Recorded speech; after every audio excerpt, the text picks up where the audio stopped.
किताब तो पता नहीं क्या करे जीवन में, टाइटल इतना प्यारा है, माई एक्सपेरिमेंट्स विद ट्रुथ।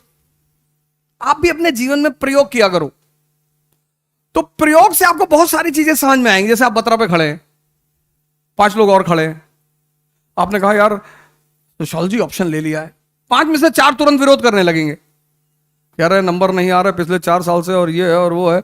और मन का एक और नियम है, अगर आप कोई चीज करना चाहते हैं और एक विरोध कर दे तो मन तुरंत पीछे होने लगता है। तो जीवन क्या है? संघर्ष है। संघर्ष में पहली रिक्वायरमेंट क्या है? Conceptual clarity. नहीं, मैं तो इतिहास को एक विषय के रूप में पढ़ा, बाद में वो विषय मेरा गुरु बन गया, और गुरु बनकर उस विषय ने मुझे जो कुछ दिया,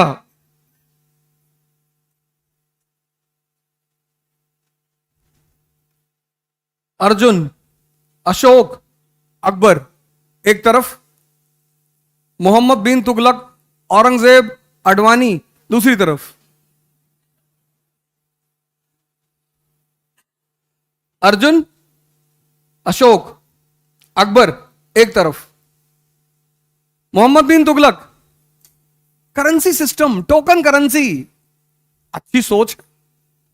मध्य युग में कोई आदमी इतने आगे के बारे में सोच रहा है, बहुत बड़ी बात है, लेकिन सोचना और फिर उसे सक्सेसफुली इंप्लीमेंट करना। 31 दिसंबर आ रहा है, बहुत लोग कसम खाएंगे कि कल से सिगरेट नहीं पिएंगे, और 1 जनवरी 11 बजे तक कसम चलेगी, किसी की 11:30 चल जाएगी।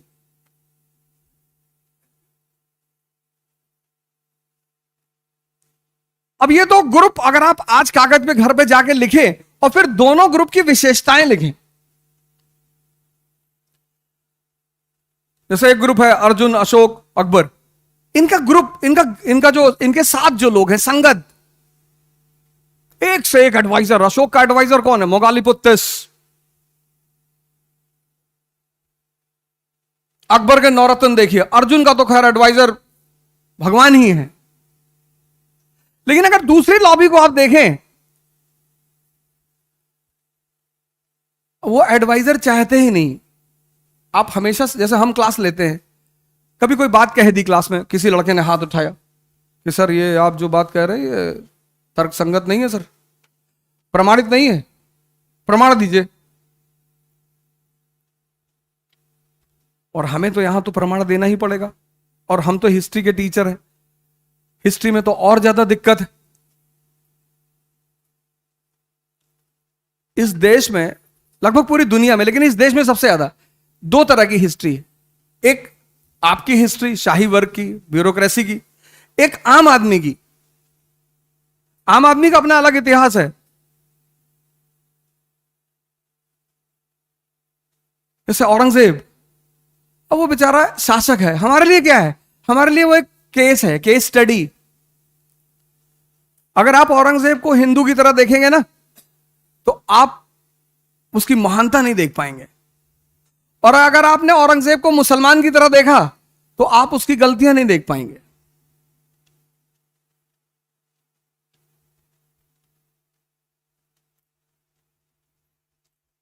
लेकिन बड़े सारे बाहर लोग ऐसे आपको मिलेंगे जो या तो उसके विरोधी हैं और या उसके समर्थक हैं। कि औरंगजेब जानते भाई साहब क्या, बहुत बड़ा आदमी था, आपको भी कहना हाँ बहुत बड़ा, एक बार ऐसे आसमान में उंगली डाल के छेद कर दिया था। और पहला काम यह करो, इस तैयारी का सिद्धांत पहला यह है कि जो भी करने जा रहे हो, पहला स्टेप होगा कॉन्सेप्चुअल क्लैरिटी। देखो ये अवस्थी 2 साल से तैयारी कर रहे हैं, आशा करता हूं ये जो बातें मैं आपसे कहूंगा आज, इसको एक पेज पे एक एक पॉइंट लिख लीजिएगा। तो पहली चीज क्या है? संघर्ष करना ही है, तुम भाग ही नहीं सकते। उसकी रिक्वायरमेंट क्या है? पहला कॉन्सेप्चुअल क्लैरिटी, क्या करना है और कैसे करना है। नहीं, ये बात क्लियर, स्पष्ट? तभी मैं दूसरे मुद्दे पे आऊंगा। पहला मुद्दा स्पष्ट, संघर्ष है, तुम भाग नहीं सकते, तुम भाग ही नहीं सकते, ऑप्शन ही नहीं है। तो जब भागना नहीं है तो हंस हंस के लड़ेंगे।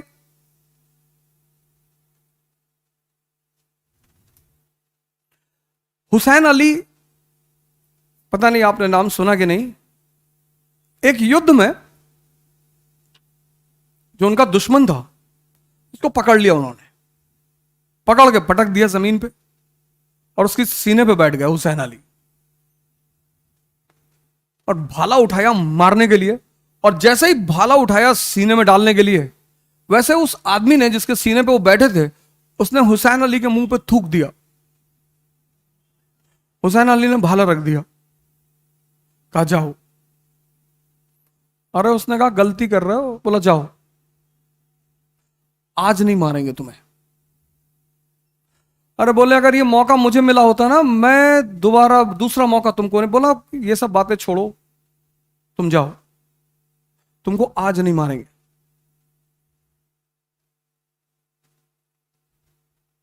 तो उसने कहा मैं तो चला जाऊंगा, पर वजह जानना चाहता हूं, आज क्यों नहीं मारोगे। उसने कहा जब तक मैंने भाला उठाया तब तक मेरे मन में कोई तरंग नहीं थी, मैं शांत था। ऐसा संभव है कि तुम किसी की हत्या करने जा रहे हो और तुम्हारा मन शांत हो? हुसैन अली, ऐसा संभव है? बोले जब तुमने मेरे मुंह पे थूका तो मेरा मन अशांत हो गया, मुझे क्रोध आ गया, और मैं क्रोध में किसी को मार नहीं सकता। अगले दिन मारेंगे भी तो मोहब्बत में हंसा हंसा के मारेंगे।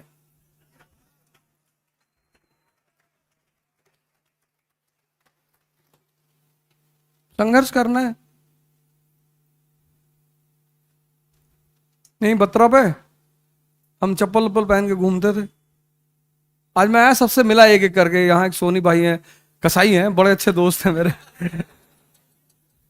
ये सामने उनका शॉप है कसाई पेशे से, लेकिन आदमी बहुत अच्छे हैं। तो मैं आया, उनसे मिला, मैंने कहा अरे सर हम आपको यूट्यूब पे देख रहे हैं। कोई बात नहीं, छोड़ो हटाओ, और बताओ कैसे हो।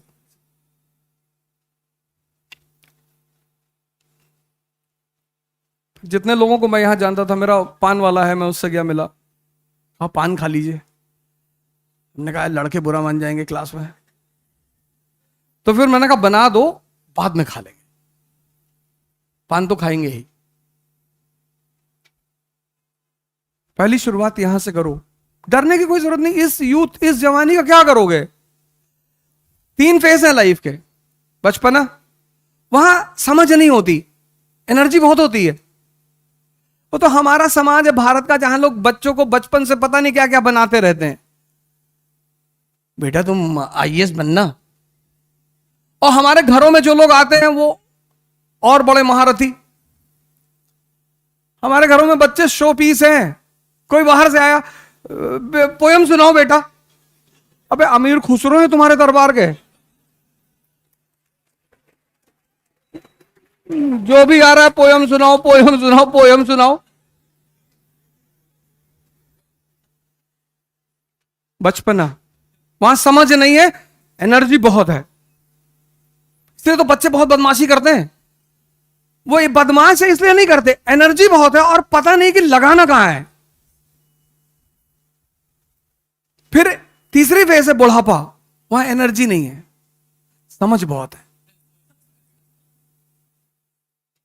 तुम किसी 80 साल के बुजुर्ग आदमी से प्रेम की बात करोगे ना, गुस्सा हो जाएगा तुमसे। कि बदतमीजी की बातें मत करो, इस सब में कुछ नहीं रखा है। आप नहीं किए थे, बदतमीजी बिल्कुल मत करना। लेकिन वो खत्म है।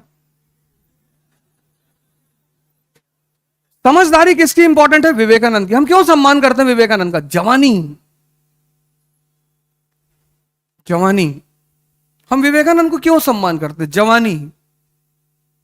सोचो, जो आदमी फोटोग्राफ में इतना खूबसूरत था, वो वास्तविकता में कितना खूबसूरत रहा होगा।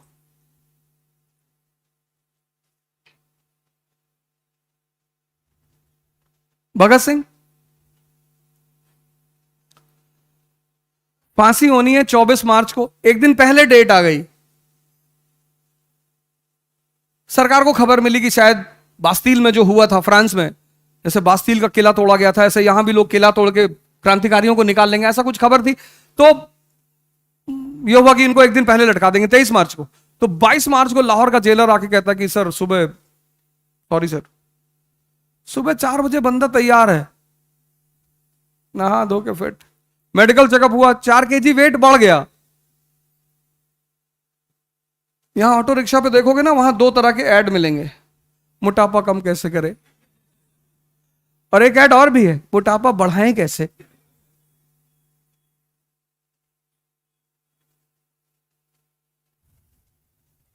किताब पढ़ रहे हैं, किताब, मार्क्स एंड लेनिन।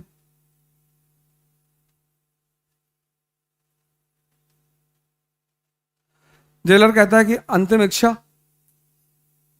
बोले 15 पेज बचे हैं। ये अंतिम इच्छा है, अगला मरने जा रहा, मरने, हैंग होने जा रहा, फांसी होने जा रही, उसकी अंतिम इच्छा ये है कि 15 पेज बचे हैं, उन्हें खत्म कर लो। और तुम, सर नौकरी नहीं लगेगी तो क्या होगा, तो हमारी गैंग में आ जाना, हमारा और भी धंधा है, न्योता दे रहा हूं, टेंशन मत लेना। तुम इस उम्र में टेंशन में रहते हो। 22 में, परसों एक साहब से मेरी मीटिंग थी, तो मैंने उनसे कहा कि मुझे फला फला से मिला दीजिए, एक बड़ी सम्मानित हस्ती है हिंदुस्तान में। तो मैंने कहा उनसे मिला दीजिए। तो बोले वो ऐसे थोड़ी मिलते हैं। मैंने कहा सर ऐसे तो भगवान ही मिलते हैं, दादू, कबीर, नानक, रैदास, इनको ऐसे ही मिले थे। मैं भी जानता हूं सर ऐसे नहीं मिलेंगे, काम से मिलेंगे, पर मैं काम का आदमी हूं सर।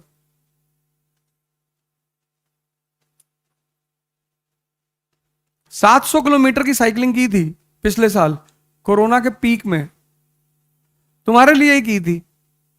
एक अटेम्प्ट बढ़वाना था आईएएस का, 16 सितंबर से 26 सितंबर, लखनऊ से दिल्ली।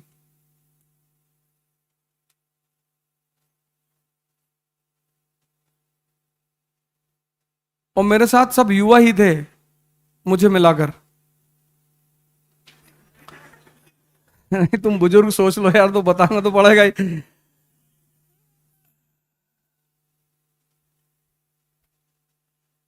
ये एक बात हुई। दूसरी चीज जहां से आपको फिर शुरुआत करनी है, जो आउट ऑफ द कोर्स है, लेकिन मैं उसको हर जगह चर्चा करता हूं, हर जगह। बाकी तो सर लोग बताएंगे ही, बोलेंगे ही सब बात। जितने लोग यहां बैठे हुए हैं सब मुझसे ज्यादा ही जानकार है। मैं बड़ा खुश हुआ सबको देख, खासकर ललिन सर को देख के तो मैं इतना खुश हुआ, और सभी सारे लोगों से। और मैंने कहा ना, किसी शिक्षक की तुलना मत किया करिए, सब अपने आप में महान है। आपकी क्षमता, आप किससे क्या लेते हैं। तो एकलव्य यही बात का संदेश देता है कि तुम नहीं पढ़ाओगे तो भी तुमसे जो लेना है वो मैं ले लूंगा। एकलव्य एक ऐसा कैरेक्टर है जिसने गुरु को भी पीछे कर दिया। कुछ पर्सनालिटियां ऐसी होती है ना, जो कुछ चीजों को ट्रेंडी तोड़ देती, जैसे लोग कहते हैं भगवान सर्व शक्तिमान। बाली, वानर राज बाली नहीं, वानर राज बाली नहीं, राक्षस राज बाली। तपस्या कर रहा है, यज्ञ चल रही है, इंद्र का सिंहासन डोल रहा है। पता नहीं इंद्र कैसा, उसका जब देखो तब सिंहासन ही डोलता रहता है। और विष्णु कहते हैं कि मैं संभाल रहा हूं, टेंशन मत लो। फिर वामन अवतार बनकर आए, बाली से कहे 3 पग जमीन चाहिए। शुक्राचार्य आते हैं, बाली से कहते हैं कि विष्णु है, धोखा देने आए तुमको। बोले इससे बड़ी बात क्या हो सकती है, मेरी अचीवमेंट कितनी बढ़ गई है कि भगवान को मुझे हराने के लिए मुझे धोखा देना पड़ रहा है। क्या अचीवमेंट है, मतलब तुम्हारी अचीवमेंट इतनी बढ़ गई है कि भगवान भी सीधे तुमसे नहीं लड़ पा रहा है, उसको तुमसे छल करना पड़ रहा है। फिर भी वो कह रहा है कि नहीं,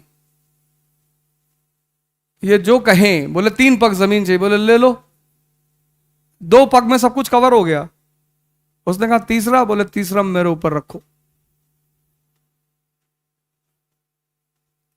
दूसरी बात मैं जो आपसे कहना चाहता हूं वो ये है, सारे जीवन संघर्ष है, ये बात क्लियर हो गई। संघर्ष का पहला रिक्वायरमेंट क्या है? कॉन्सेप्चुअल क्लैरिटी, ये बात स्पष्ट हो गई। लेकिन ये सारा संघर्ष करेगा कौन? जीवन संघर्ष है, ये सारा संघर्ष करेगा कौन? कौन करेगा?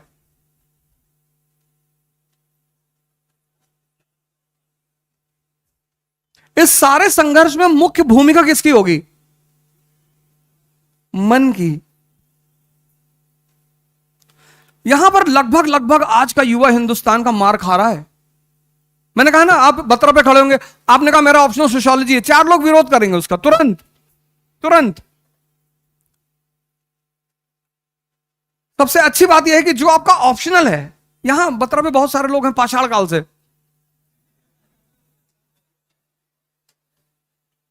और राजशाही का एक नियम है, आप राजा हैं, राजशाही का एक नियम है, सबकी नहीं सुन सकते।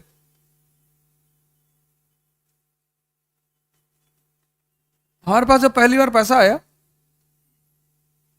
पहली बार आया, तो श्रीमती जी को लगा गाड़ी लेनी चाहिए, बोली मारुति लेंगे, मैं ले लो। तो पता नहीं, जब हम कोई नई चीज लेने आते हैं तो आपस में रिश्तेदारों को जरूर बताएंगे, जलाना होता है कि हम लोग गाड़ी लेने जा रहे हैं। तो उन्होंने कहा कौन सी गाड़ी लेने जा रहे हो? वो हमसे ज्यादा तेज थे, तो इन्होंने कहा मारुति। बोले मारुति लोअर स्टैंडर्ड कार, लो स्टैंडर्ड। अब शाम को आई, मैं आया, मैंने कहा चलो, बोली नहीं नहीं मारुति लो स्टैंडर्ड कार। अरे मैंने कहा कौन बोला? अरे बोले, हमने कहा अच्छा चलो डिसाइड कर लो। 6 महीने बीत गए, वो डिसाइड ही नहीं कर पाई गाड़ी कौन सी लेनी है। इतना जीवन में टाइम है, जिसके पास महत्वाकांक्षा है उसके पास इतना टाइम है कि वो 6 महीने ये डिसाइड करेगा कि गाड़ी को, पहले ये देख लो पैसा कितना रखे हो, पहला डिसाइडिंग फैक्टर तो यही है ना। अब लेना चाहते हो रोल्स रॉयस, पैसा नहीं है तो फिर एक दिन हमारी छुट्टी थी, मैंने कहा चलो गाड़ी खरीदते। कहा कौन सी खरीदे? मैंने कहा चुप आओ। फिर एक्सेट में महिंद्रा का शोरूम है, वहां पहुंचे, मैंने कहा स्कॉर्पियो दे दे, टॉप मॉडल। बोले स्कॉर्पियो ले रहे हो? बदमाशों की गाड़ी है। हम कौन सा शरीफ है, हम तो एक्सीडेंटल टीचर हैं। टीचर तो हमारे नलिन सर हैं, सारे लोग हैं। हमको तो भगवान कहते हैं कि जाओ पढ़ाओ, हमको तो दंड मिला है। हम अपने टीचरों को बहुत परेशान करते थे क्लास में। हम तो आप देखते हैं क्लास, जब हम क्लास लेते हैं, कोई लड़का शायद ही कभी क्वेश्चन पूछता है। आपको क्वेश्चन पूछना चाहिए, आप उस विषय को तैयार करके आए जो टीचर पढ़ा रहा है। कोचिंग बहुत प्यारी चीज है, अगर आप समझ जाएं कि कोचिंग का रोल क्या है। कोचिंग आपको 1 साल में आईएएस बना सकती है, मैं भी बताऊंगा कैसे, सिर्फ बोलने की बात नहीं है। कोचिंग इतनी प्यारी चीज है कि आपको 1 साल में आईएएस बना दे। लेकिन आप एक छोटी सी गलती करते हो और पूरी कोचिंग और उसका पैसा और सब वेस्ट हो जाता है। फिर आप अपने आप को तो ब्लेम कर नहीं सकते।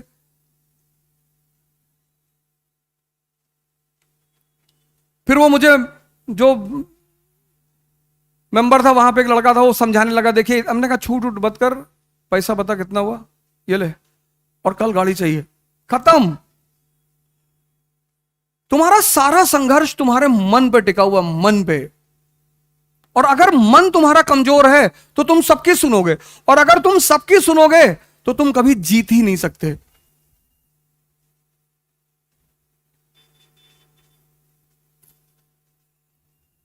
मोहम्मद बिन तुगलक क्या है? किसी की नहीं सुनता। उसने कहा राजधानी परिवर्तन करेंगे।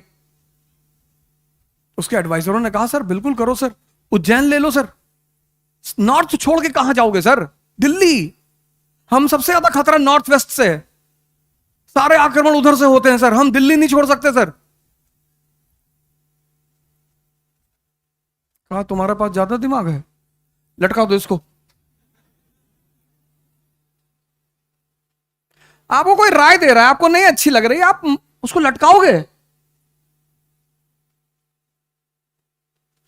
दौलताबाद पहुंचा, जब पहुंचा, अब देखो एक राजा की कारस्तानी, ये हमें इसलिए पढ़ाया जाता है कि हम सीखें। दौलताबाद पहुंचा, जब वहां पहुंच गया तब उसे पता चला कि गलती हो गई यार, फिर रातों रात भाग के आया। टोकन करेंसी चला रहा है भारत में, जहां लोग कटिया लगा के बिजली जलाते हैं, भारत में 5 रुपए का सिक्का देख लें तो पैर रख के खड़े हो जाते हैं और कहते हैं झूठ नहीं बोलना चाहिए। वहां वो टोकन करेंसी चला रहा है बिना प्रिकॉशन। तुम 500 रुपए का नोट किसी को दोगे वो ऐसे देखेगा ना। मौर्यंस है, मौर्यन एम्पायर, उनके पास 2 अधिकारी हैं, एक लक्षणाध्यक्ष जो मिंटिंग का कार्य देख रहा है, और एक रूपदर्शक जिसका काम है करेंसी को चेक करना। सोचो उस वक्त करेंसी क्या है, स्पाइन है एम्पायर की। आज जो प्रॉक्सी वॉर हमारे साथ चल रहा है, पाकिस्तान और चाइना हमसे प्रॉक्सी वॉर कर रहे हैं, उसमें सबसे बड़ा अटैक वो हमारे ऊपर क्या करते हैं, फेक करेंसी। किसी भी कंट्री में फेक करेंसी बढ़ा दो, पैरेलल इकोनॉमी खड़ी हो जाएगी, इकोनॉमी ध्वस्त हो जाएगी। और इकोनॉमी क्या है, साम्राज्य की मां है। इकोनॉमी ध्वस्त, साम्राज्य खत्म।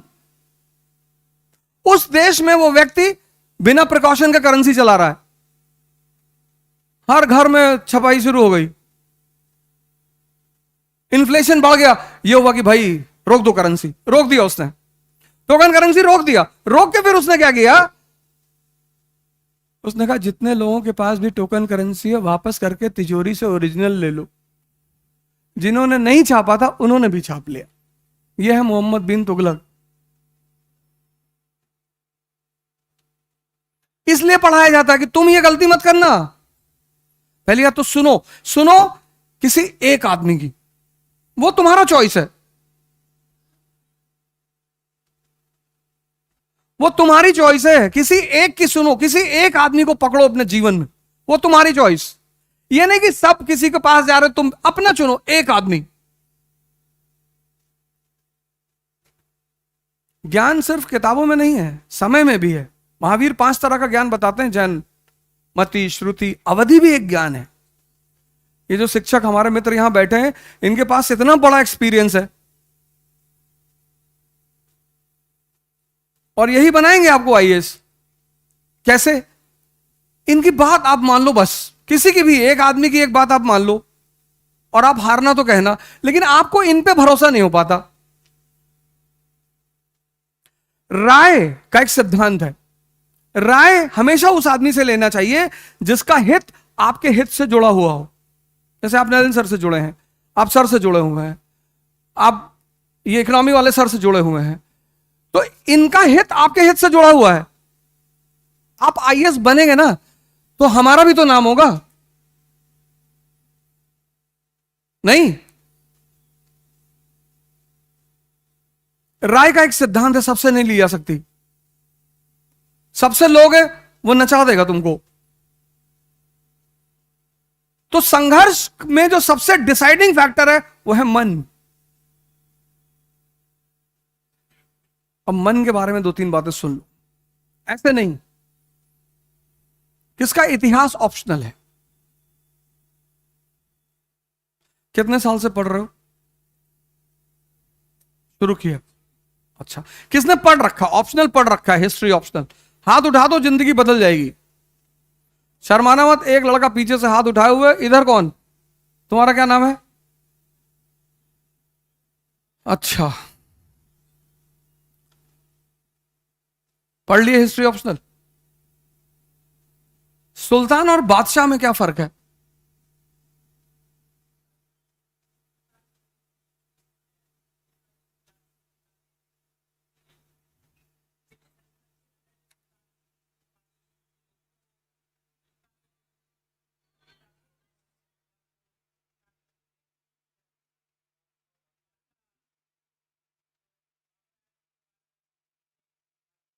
तो अंतर क्या है?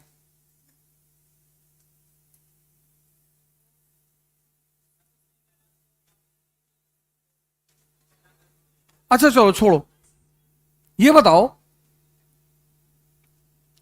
और नहीं छोड़ो, एक आदमी को नहीं टॉर्चर करेंगे। इधर कौन है? अपनी कमी जाके लिखो आज। सोचो तुम्हारा हिस्ट्री ऑप्शनल तुम पढ़, और किसी टीचर का नाम कभी मत लेना, ये तुम्हारी गलती है। आप अगर कोई बात नहीं बता पा रहे, ये मत कहिए मैं वहां पढ़ा हूं, उनसे पढ़ा हूं, फलाने। अपनी गलती को स्वीकार किया करो। इधर कोई ऑप्शनल? चलो उठो, खड़े हो जाओ। सुनो, अपना कोई ऐसा शासक बताओ इतिहास में जिसको तुम बहुत मानते हो। अकबर।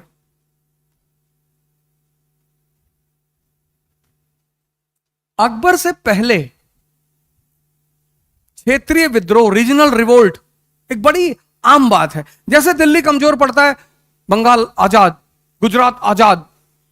लेकिन अकबर के बाद ऐसा नहीं होता, क्यों?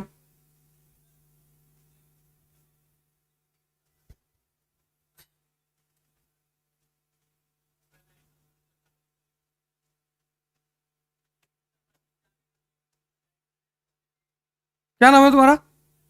हाँ, हैदर। क्या नाम है यार? तो कुछ हैदर अली पे ही बता दो।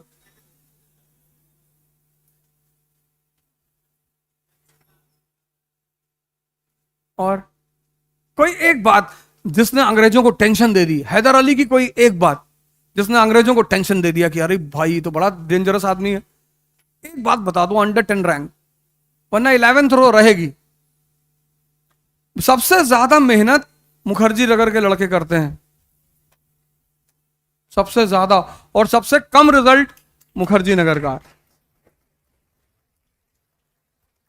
उसकी सिर्फ एक वजह है, ये देखो, दिशा विहीनता। ऐसे दिशा के उसकी एक बात बताओ हैदर अली की, अंग्रेज एकदम सख्ते में आ गए, अरे भगवान क्या कर रहा है ये आदमी, बताओगे? सोच लो, बैठ जाओ 2 मिनट सोच लो। चलो अच्छा, तुम बताओ बताओ बताओ। अरे तुम्हारी तो आवाज ही नहीं आ रही चाचा। बैठो बैठो बैठो बैठो बैठो बैठो बैठो बैठो, कोई बात नहीं। सुल्तान मतलब, ये देखो, ये देखो, ये मैं इन लोग किसी से क्वेश्चन थोड़ी पूछा, मैं कौन सा सब कुछ जानता हूं। अभी तुम हमसे पूछ लो, हम ही ना बता पाए। पूछ लो अकबर की नानी कहां पैदा हुई थी, हमको नहीं पता। सुल्तान का मतलब है डेपुटी, और बादशाह का मतलब है संप्रभु। ठीक? सुल्तान का मतलब है डेपुटी, प्रतिनियुक्त, किसी के अधीन, हालांकि थ्योरेटिकली ही है लेकिन डेपुटी। और अकबर के बाद क्षेत्रीय विद्रोह इसलिए नहीं होते क्योंकि उसने बड़ी जबरदस्त प्रणाली इजाद की, मनसबदारी सिस्टम। और हैदर अली का सबसे बड़ा काम यह था कि जब अंग्रेजों ने देखा इसको कैनन फैक्ट्री वगैरह लगाते हुए, तो उनको लग गया कि अपनी शक्ति में वृद्धि कर रहा है। तो कोई भी आपका दुश्मन इससे पहले कि आपके बराबर शक्ति ले या ज्यादा हो उसे दबा दो, तो अंग्रेजों ने मराठा और निजाम से दोस्ती कर ली। जैसे ही अंग्रेजों ने मराठा और निजाम से दोस्ती की, इसने क्या किया, इसने मराठा निजाम को अपनी तरफ मिला लिया। इसने मराठा और निजाम को बुलाया कि कितना % दे रहे हैं? बोले 10%। बोले 20 हमसे ले लो, हमारी तरफ आ जाओ। और जो पहला एंग्लो मैसूर युद्ध हुआ, कंपनी हार गई। तब उसे लगा कि नहीं नहीं नहीं यार, ये तो बहुत डेंजरस आदमी है। तब समझौता हुआ, मद्रास की संधि। तुम्हारा मन तुम्हें जीवन में हर जगह ले जाएगा, ये आउट ऑफ द बॉक्स में। इस पे यही मेरी यूएसपी है।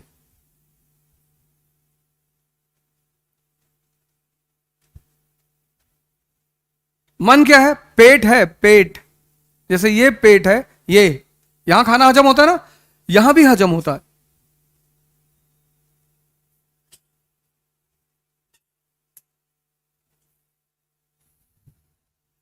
यहां भी हजम होता है। तुम बहुत सारी चीजों को हजम करना चाहते हो, 10-10 घंटा पढ़ते हो, 15-15 घंटा पढ़ते हो, लेकिन at the end of the day क्या है, यहां पे सेव्ड नहीं है।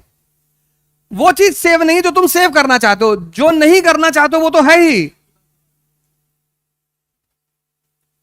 मिर्जापुर सीरीज सेव है ना? मिर्जापुर सीरीज तो देखे ही हो, उसकी पूरी कहानी सेव होगी, एक एक कैरेक्टर सेव होगा। तो एनसीईआरटी क्यों नहीं सेव है?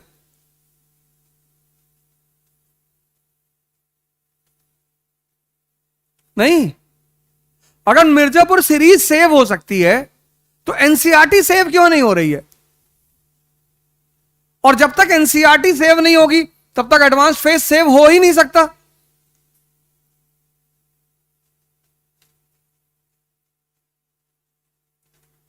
मैंने तुमसे अविनाश कोई बड़ा क्वेश्चन पूछा नहीं, ऑप्शनल है तुम्हारा। मतलब अगर ऐसा सिर्फ जीएस होता तो मैं कुछ कोई बात ही नहीं थी। तुम जाओ अपनी और डायरी बनाओ अपनी।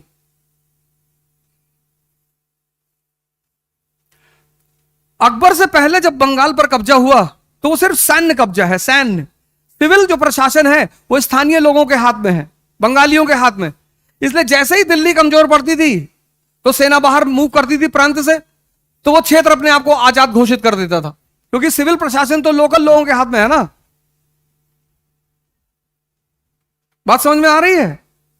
बलबन के समय तुगरिल, इल्तुतमिश के समय एवाज।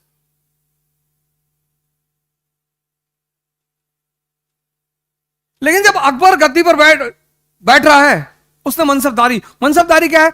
कौन है मनसबदार? एक ऐसा व्यक्ति जिसके पास दोनों शक्तियां हैं, सिविल भी और सैन्य भी। तो अब जब बंगाल पे कब्जा हो रहा है तो सिर्फ सैन्य कब्जा नहीं हो रहा है, अब सिविल कब्जा भी हो रहा है।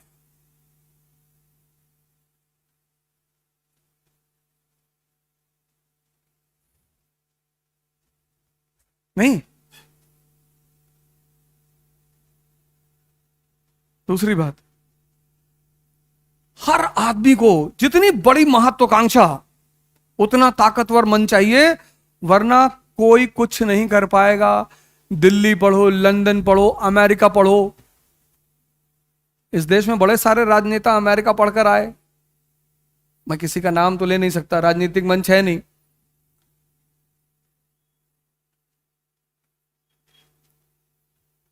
और हमारे प्रधानमंत्री का तो पता ही नहीं पढ़े कि नहीं पढ़े। खुद ही उन्होंने कहा, एक टीवी शो में उन्होंने कहा कि हाई स्कूल के बाद मैंने औपचारिक शिक्षा नहीं ली है। ये उनका स्टेटमेंट है, उनका वक्तव्य है, लेकिन मन बहुत मजबूत है। कोरोना चल रहा है, लोग मर रहे हैं और मोर को दाना खिला रहे हैं। साहब मर रहा है, मरना ठीक है। मन देखो कितना ताकतवर है। वो एज अ प्रधानमंत्री फेल कर सकते हैं, कुछ भी हो सकता है, पता नहीं, उस पर हमें, वो तो चर्चा का विषय यहां नहीं है। लेकिन उनसे एक चीज बड़ी प्यारी है, कितना शक्तिशाली मन है।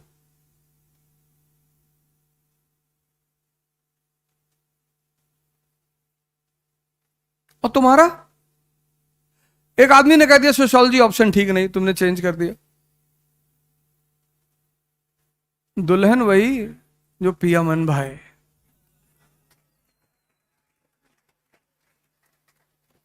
और सब्जेक्ट वही जो समझ में आए। तुम दूसरे के कहने पे, भाई तुम हमसे अगर आके पूछोगे कि सर कौन सा ऑप्शनल ले, मैं तो कहूंगा हिस्ट्री ले लो। किससे पढ़ ले सर? नलिन सर से पढ़ लो। हम क्यों हिस्ट्री, अपने सब्जेक्ट की क्यों बुराई करेंगे हम?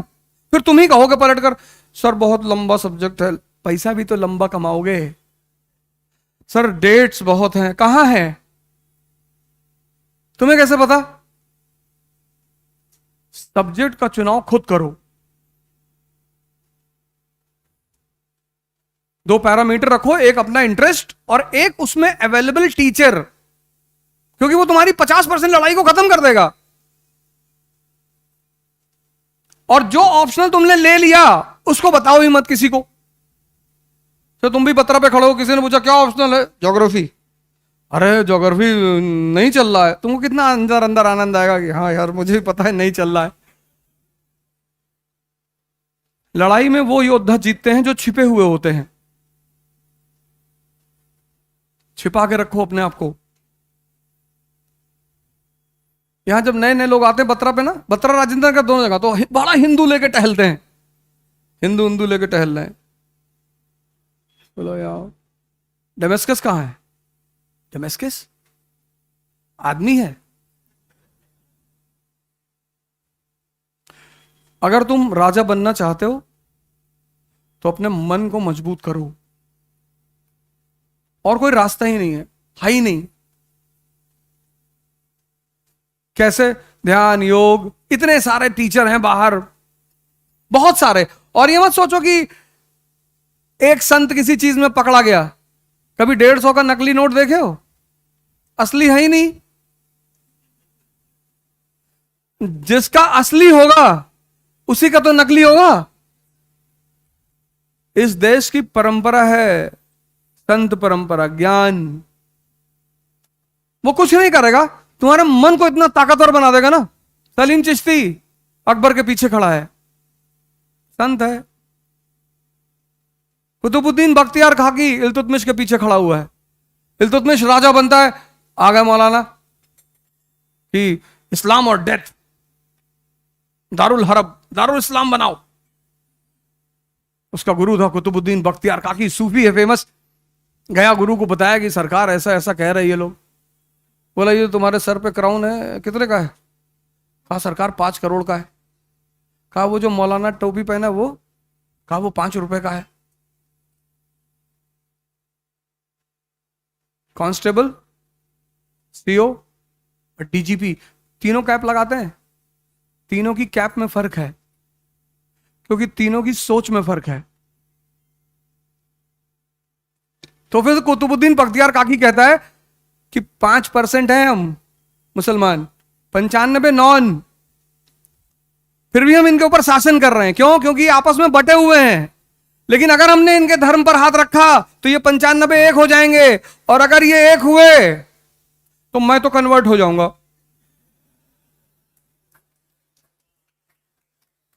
तुम अपनी सोचो। मन, राजा में जो सबसे शक्तिशाली चीज है वह है मन। बाबर काबुल में पड़ा हुआ है 1504। उसके पास 2 ऑप्शन है, मध्य एशिया, दिल्ली।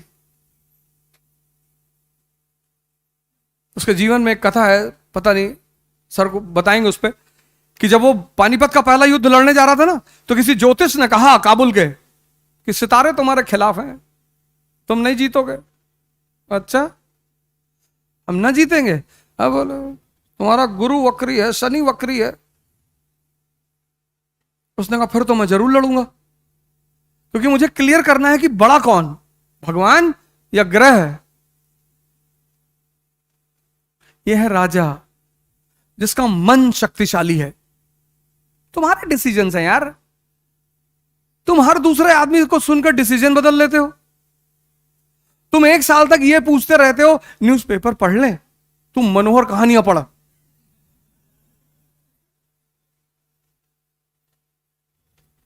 सर एनसीईआरटी का नोट्स बना ले, तुम एनसीईआरटी जला दो, जला के उसकी राख मिलाओ पानी में और पी जाओ, और तुम्हारी नसों में एनसीईआरटी बहेगी।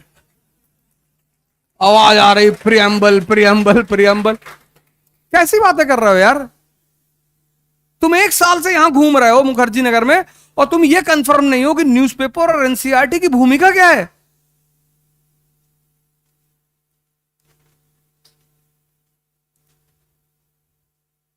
मन। अब्राहम लिंकन को देखो, ऑटोबायोग्राफी पढ़ा करो। सबसे छोड़ो डॉक्टर अंबेडकर, क्या पर्सनालिटी है विश्व के इतिहास में, भारत नहीं विश्व। अभी मैं तुमको कुछ उल्टा सीधा बोल दूं, बुरा मान जाओगे, दोबारा मिलने नहीं आओगे। 15-20 लड़का लेके बाहर खड़े हो जाओगे, मेरी बेइज्जती क्या बताएंगे आज इसको। आजमगढ़ से हैं? अच्छा। उस आदमी को क्लास के बाहर बिठाया जा रहा है, पढ़ रहा है। कमिटमेंट, कॉन्सेप्ट क्लियर है, पढ़ना है। बाहर बैठाओ, अंदर बैठाओ, छत पे बैठाओ, कहीं बैठाओ, पढ़ना है।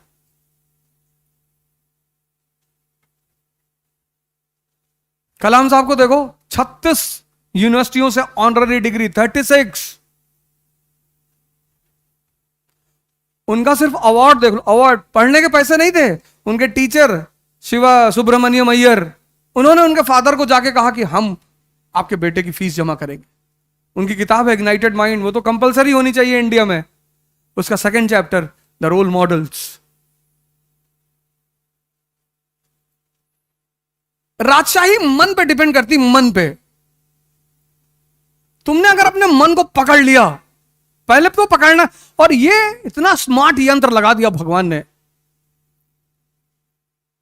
रात में अलार्म लगवाएगा 4 बजे सुबह का, शाम को एकदम ताव में रखेगा कल से 4 बजे, अब सब खत्म, सबका नंबर डिलीट कर दिए, सबका ब्लॉक कर दिए, सिम नया ले आए, कल से 4 बजे। और 4 बजे जब अलार्म बजता तो ये पता क्या कहता है कि 5 मिनट, 1 घंटा कहता ही नहीं। तुम अगर बहुत गौर से अपने जीवन को देखो तो 99% केस में यही तुमको बेवकूफ बना रहा है।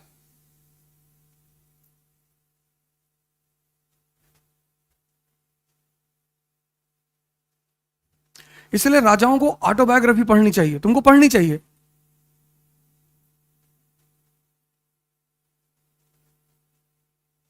तो तुम्हें यह पता चलेगा कि यार मैं ही संघर्ष नहीं कर रहा हूं साहब। कोई एक अपवाद बताओ जिसने संघर्ष ना किया और उसे चीजें मिल गई हो, है ही नहीं। और गलती से मिल जाए तो संभाल नहीं पाएगा।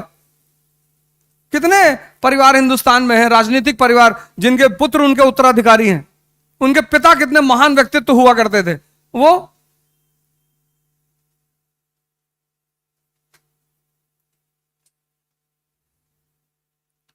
पहली चीज संघर्ष है।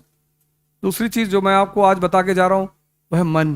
अपने मन पर काम करिए, किसी को पकड़िए, सदगुरु को पकड़ लीजिए, पंडित श्री श्री रविशंकर, किसी को, आपकी चॉइस, उसमें मैं कुछ नहीं बोलूं, पर शुरू करिए। ये मत कहिए कि अरे इस देश के संत चोर हैं, किसने कहा? पश्चिम को इसी बात का तो टेंशन है, वेस्ट को, कि अगर इस देश के युवाओं का मन मजबूत हो जाएगा तो सिगरेट कौन पिएगा, शराब कौन पिएगा? भाई तुम आईएएस की तैयारी कर रहे हो, इस तैयारी की सबसे बड़ी विशेषता यह है, एवरीडे स्ट्रेस, हर दिन मिनिमम 8 घंटे की सामग्री तुम्हें यहां डाइजेस्ट करनी है। 8 घंटा कम से कम पर डे न्यूज़पेपर तो डाइजेस्ट करना है ना। तो जब डाइजेस्ट करोगे तो जैसे यहां एसिडिटी और गैस बनती है, ऐसे यहां भी बनती है, मन बेचैन होता है, तब तुम खैनी में पलट जाते हो। तो तुम चाय पीने चले आओ, वो तुम गलत नहीं कर रहे हो, ऐसा नहीं कि तुम गलत हो, तुम्हें सही का पता नहीं है।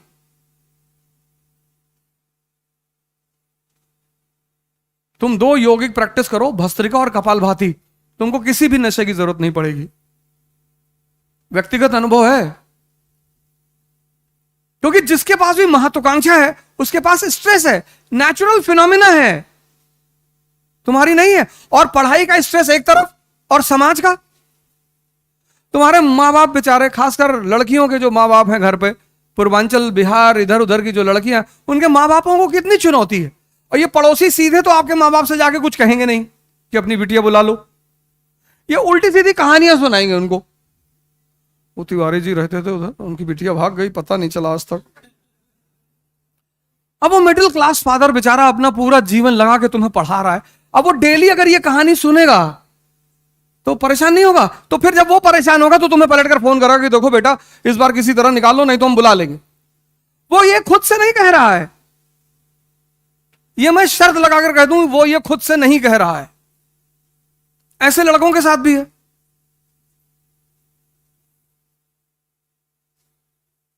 ऐसे तुम्हारे पिताओं के साथ, अरे आईएएस वाईएएस कहां फंसा दिए वो लड़के को।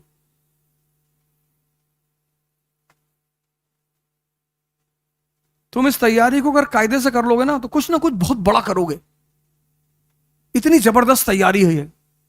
मेरा मानना है हर व्यक्ति को, हर ग्रेजुएट लड़के को यह तैयारी करनी चाहिए, चाहे वो आईएएस बनना चाहे या ना बनना चाहे, क्योंकि इस तैयारी से सब कुछ बदल जाता है। सोच, सबसे पहले तुम स्कूल में पढ़कर आए थे बिस्मार्क को, वहां एक फैक्चुअल कहानियां पढ़ा दी गई,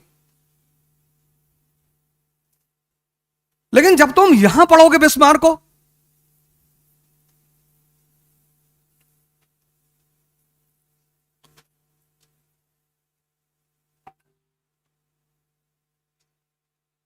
1920, 1914 प्रथम विश्व युद्ध,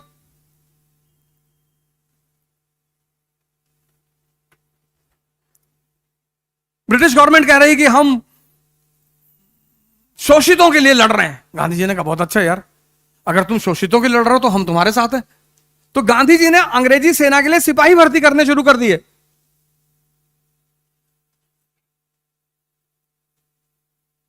युद्ध चलता रहा, 1918 में खत्म हुआ। गांधी जी को बड़ी आशा थी कि कुछ मिलेगा, लेकिन जो आम आदमी नेताओं के लिए नारा लगाते हैं उनको लड्डू मिलता है। कोई विधायक चुनाव लड़ रहा है, एमपी चुनाव लड़ रहा है, और जो आम आदमी उसके चुनाव प्रचार में है ना, उसको अंत में जीतने के बाद लड्डू मिलता, उसके बाद कुछ नहीं मिलता। वो लड्डू बड़ा संदेश देता है। और जैसे ही विश्व युद्ध खत्म हुआ, अंग्रेजों ने 1919 में रूल अटैक भेज दिया, imprisonment without trial, minimum 2 years, बोले मैक्सिमम 200 years। गांधी जी ने कहा यार ये तो यार तुम तो कुछ और कह रहे थे पहले। हाँ, बोले वो बाद में सोचेंगे।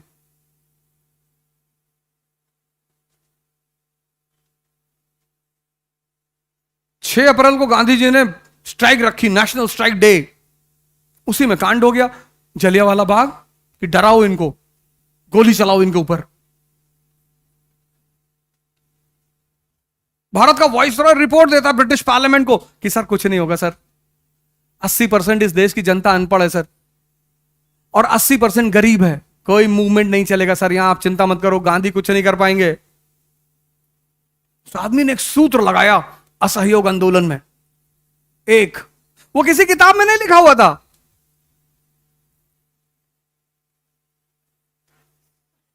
और पूरे भारत में सनसनाहट शुरू हो गई। ब्रिटिश पार्लियामेंट ने वाइसरॉय से जवाब तलब किया कि ये क्या हो रहा है भारत में, ये हजारों लोग सड़क पर टहल रहे हैं, कार्रवाई करो इन पर। बोले साहब कार्रवाई नहीं कर सकते। बोले क्यों? बोले सर ये हमारे लिए प्रार्थना कर रहे हैं साहब, ये हमारे लिए भजन गा रहे हैं साहब, ईश्वर अल्लाह तेरे नाम इनको सम्मत दे भगवान। कोई तुम्हारे दरवाजे पे खड़ा तुम्हारे लिए दुआ मांग रहा है, तुम उसको मारोगे? एक फॉर्मूला लगाया, एक, पूरी क्लास में कोई बताएगा? मैं 1 मिनट का ब्रेक लूंगा। हमारे राजू सर आए हुए हैं और बहुत ही सीनियर फैकल्टी इस फील्ड की। सर आइए प्लीज। और राजू सर के बारे में एक कहावत है कि जिसके सर पे इन्होंने हाथ रख दिया वो आईएएस बन गया। तो मैं चाह रहा था कि सर मैं थोड़ा बोल, फिर आपको माइक दे प्लीज। कोई बताएगा इस पूरे क्लास में? बताओ।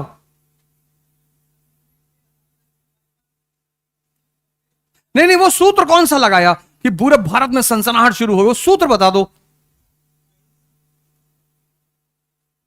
इधर।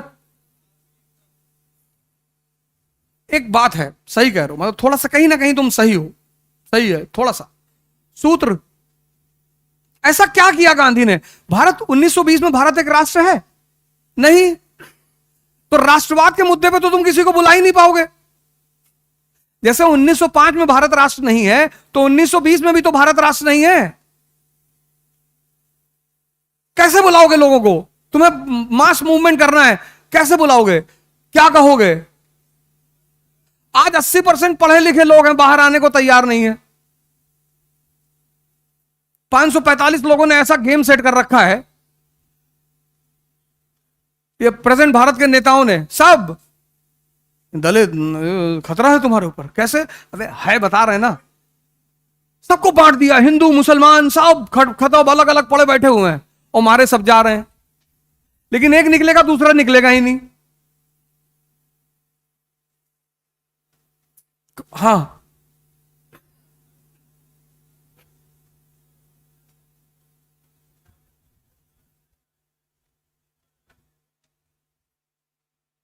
ठीक है बेटा बैठो। और कोई आदमी ट्राई करेगा? तेज बोल लो कि तेज? चलो बोलो।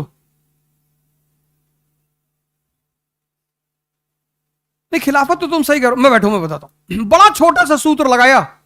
अब यह है गांधी के महानता के पीछे की वजह। समझ, सूत्र पता क्या है? स्थानीय मुद्दों को राष्ट्रीय मंच से संचालित किया।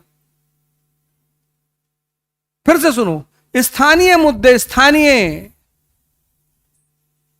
Local issues from national platform. अब पंजाब के लोग लड़ेंगे, लेकिन आंदोलन क्या होगा? अकाली। अपने लिए तो लड़ोगे ना। स्थानीय मुद्दे, लोकल इश्यूज, लेकिन प्लेटफॉर्म नेशनल। ये समझना है।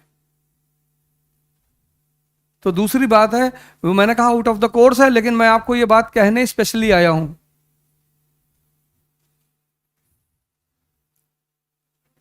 बाकी तो इतने हमारे मित्र और सीनियर बैठे हैं, ये सब आपको, आपके पास यहां बतरा पे इतने अच्छे अच्छे टीचर हैं भाई साहब, आप मानने को तैयार ही नहीं है। ये सब बहुत बड़े महान शिक्षकों में से हैं हिंदुस्तान में, सिविल सेवा के क्षेत्र में।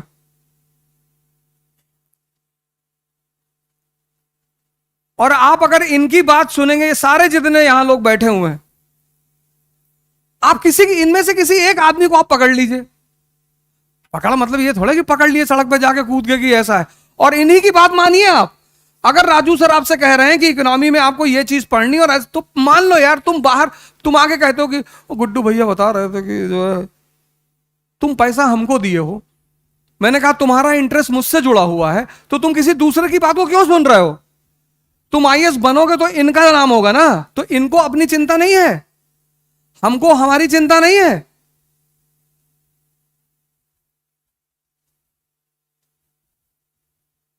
मन, बात स्पष्ट हो गई ना? मन, पहला पॉइंट संघर्ष, दूसरा पॉइंट मन। अब इन दो मुद्दों से अगर तुम्हें कुछ पूछना है तो बताओ।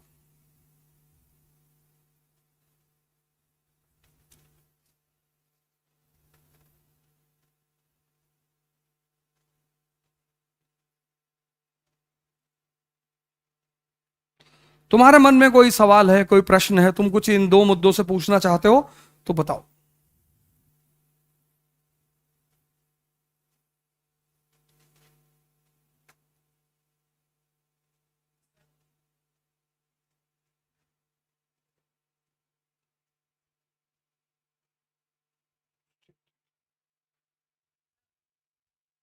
नमस्कार। नहीं, उसके पीछे वजह ही है, हाँ, बहुत अच्छा सवाल है तुम्हारा, कि जो हमें नहीं चाहिए, ये तुम अभी कह रहे हो तुम्हें नहीं चाहिए ना, ये तो तुम अभी कह रहे हो इतने लोगों के सामने। अकेले में तो तुम कुछ और ही क्लिक कर दोगे यूट्यूब पे।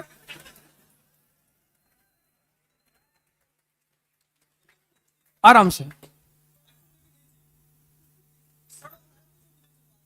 वो क्षण होता है, ये देखिए, कह रहे हैं वो क्षण होता है। वो कहो, वो क्षण 24 घंटे भी हो सकता है। नहीं तो जो क्षण चलवा रहा है उसने सेव कर दिया, अब वो सेव जो हो गया है वो एक्टिव है। तो जब तुम एक सेव हो चुका है और फिर दूसरी चीज को जब तुम सेव कर रहे हो, तो पहला वाला कह रहा है ये बेकार है, किनारे करो, घुसने ही नहीं दे रहा दूसरे वाले को। भाई आश्रम जो व्यवस्था है भारत की, ठीक, क्या नाम है तुम्हारा? बैठो। बहुत अच्छा सवाल प्रदीप ने किया।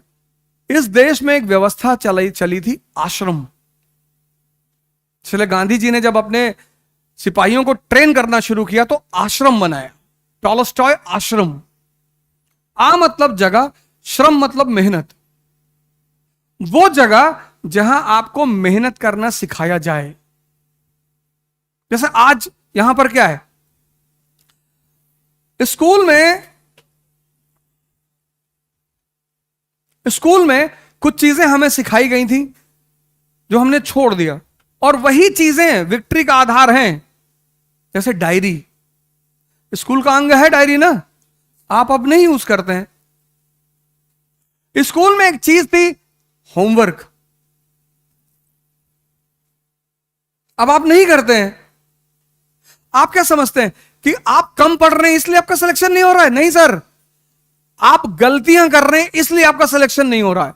कोई भी स्टूडेंट जो आईएएस की तैयारी कर रहा है और कोचिंग ज्वाइन कर रहा है, कोचिंग में सफलता लेने का एक ही सूत्र है।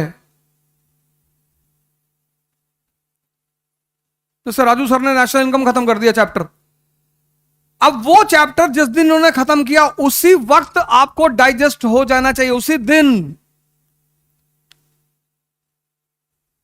और अगर उसमें कोई पॉइंट बचता है आप पकड़िए तुरंत इनको आकर, तभी तो आपने पैसा दिया है। 8 घंटे का शेड्यूल बनाइए पर डे का मिनिमम। ये जो बहुत सारे टॉपर है, मैं 20 घंटे पढ़ता था, मैं भी 28 पढ़ता था। 20 घंटे पढ़ाई होती है मेंस के समय, मेंस के समय होती है। मेंस जब चलता है आप प्री क्वालिफाई कर जाते हैं तो एक एक्स्ट्रा भवानी सवार हो जाती है सर पे। उस वक्त आपको ना खाना याद रहता, क्योंकि लगता है कि यार यही एक दरवाजा खोल। इंटरव्यू को कोई दरवाजा थोड़ी मानता है, सबसे बड़ा दरवाजा माना जाता है प्रीलिम्स, उसके बाद क्योंकि वहां संख्या ज्यादा है तो जिसका प्री निकल जाता है उसको एक, जैसे आप सड़क पे चल रहे हैं, बहुत थके हुए, दिन भर आपने काम किया है, क्या भैया चला नहीं जा रहा, और कुत्ते ने दौड़ा लिया और आप 80 की स्पीड से भाग रहे, कहां से एनर्जी आई? तो एनर्जी अंदर थी ना। तो वैसे एनर्जी आज भी आपके पास है, लेकिन जैसे प्री निकलेगा तो वो एनर्जी ओपन हो जाएगी। यस, तब आप पढ़ेंगे 20 घंटे, तब मैं मानता हूं आप 20 घंटे पढ़ेंगे। 8 घंटे, 8 घंटे का मैटर हजम करना,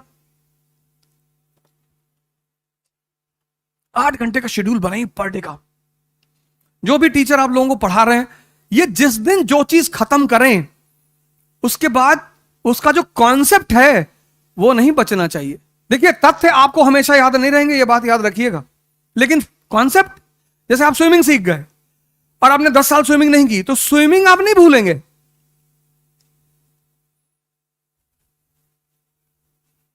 स्विमिंग आप नहीं भूलेंगे, लेकिन जब आप 10 साल बाद पानी में कूदेंगे तो एक गो में आप 100 मीटर नहीं तैर पाएंगे, फिर आपको 1 महीने प्रैक्टिस करनी पड़ेगी।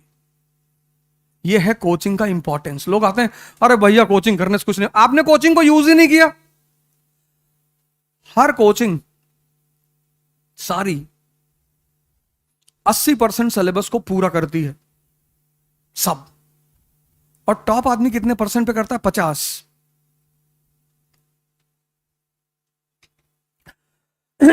ऐसा कोई टीचर मैंने अब तक अपनी पढ़ाने के कैरियर में नहीं देखा जो सिंसियरली पढ़ाता ना हो। भाई साहब, सबको अपने कैरियर की चिंता होती है।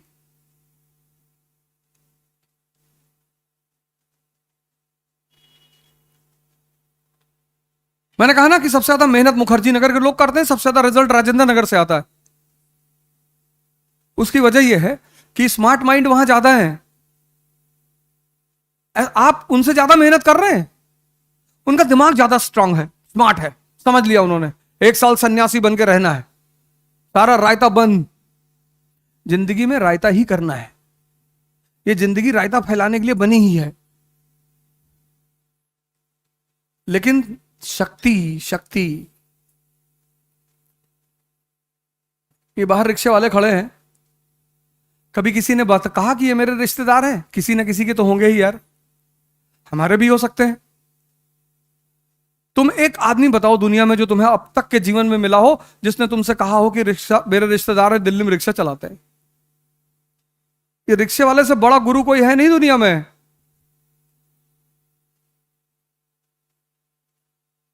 और शक्ति, शक्ति ही सब कुछ है। तुम्हारा पूरा आनंद शक्ति पे टिका हुआ है, और शक्ति पाने के लिए साधना करनी पड़ेगी। वो चाहे आज कर लो, चाहे कल करो, चाहे परसों, करना तो पड़ेगा ही सर। और वो साधना कराएगा कौन? कोचिंग वाली बात क्लियर हुई?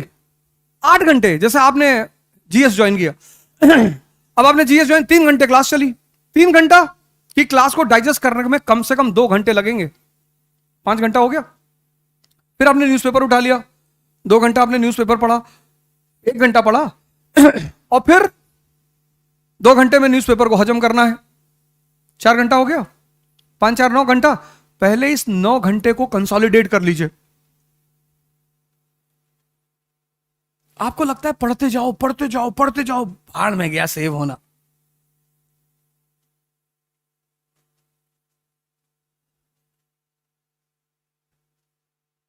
पेशेंस आप चाहते ही नहीं, आप प्रकृति का सारा नियम तोड़ देना चाहते हैं। ये तैयारी मुश्किल नहीं है। इस तैयारी का अगला बिंदु, थर्ड पॉइंट, पहला तो पॉइंट क्लियर हो गया ना, पहला संघर्ष, दूसरा मन, तीसरा बिंदु सबसे महत्वपूर्ण, इस तैयारी में हारने वालों 98% लोग हारते हैं, उसकी मुख्य वजह है क्या?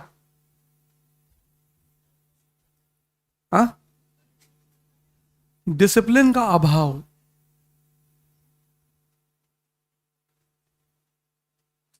मजदूर को क्यों एक, यहां जैसे जहां भी मजदूर है उसके ऊपर एक सुपरवाइजर है हर जगह।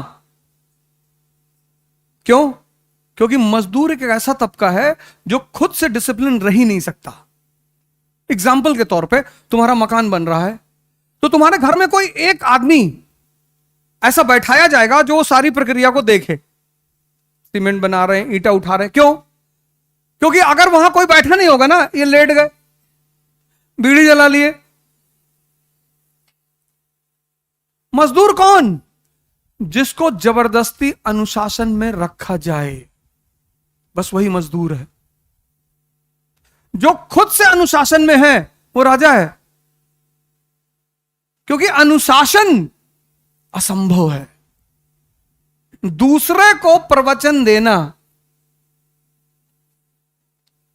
जैसे हम अगर हमसे कहा जाए कि स्कूल में जाके पढ़ा दो, हम ना पढ़ा पाएंगे। हम स्कूल के बच्चों को पढ़ा ही नहीं सकते, 6, 7, 8। अब कोई लड़का खड़ा हो जाएगा, सर बियर पीनी चाहिए, अब मैं क्या बोलूंगा उसको? या तो मैं छोड़ दूं। बच्चों से कोई झूठ बोलेगा, और झूठ पर ही दुनिया टिकी है। ये स्कूल में पढ़ाया गया था, honesty is the best policy. ये लिखने के लिए था, ऐसी कोई पॉलिसी नहीं होती। तुम भी जब आईएएस बन जाओगे और फिर स्कूल में जाओगे बच्चों को संबोधित करने, तो तुम ये सब बोलोगे कि झूठ नहीं बोलना चाहिए। पता लगा तुम्हारे इमीडिएट बॉस का फोन आ रहा कि कहां हो जेंटलमैन? ओ सर, वो घर का एक प्रोग्राम था, उसी में हूं। बंद कर दे। पूरे क्लास के लड़के देख रहे कि ये तो खुद ही झूठ बोल रहा है।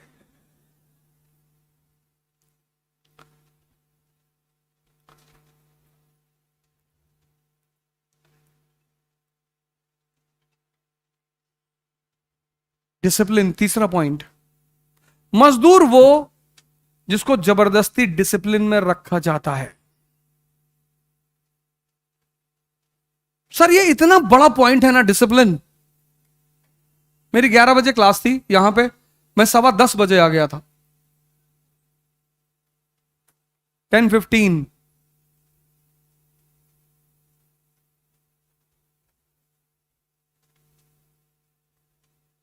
और ये सब मैंने सुधार किया अपने अंदर, ऐसा नहीं कि बचपन से था। ये चीजें मैंने इंप्रूव की, ये भी मैंने भी सीखा।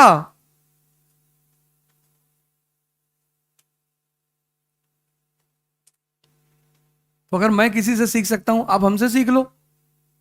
हम सब किसी ना किसी से सीखते हैं। इसीलिए तो जितने भी महान लोग हुए, सबसे पहले क्या ढूंढा था? इनका गुरु कौन था? बुद्ध खुद से थोड़ी एनलाइटेंड हो गए, किसी ने तो दिशा दी ना। डिसिप्लिन। हिटलर, ऑफिशियली हम कितना भी उसकी पॉलिसियों का विरोध करें, लेकिन पर्सनली जब हम उसको देखते हैं, सर उसका नियम था 3 बजे सुबह उठने का, वो कभी टूटा ही नहीं।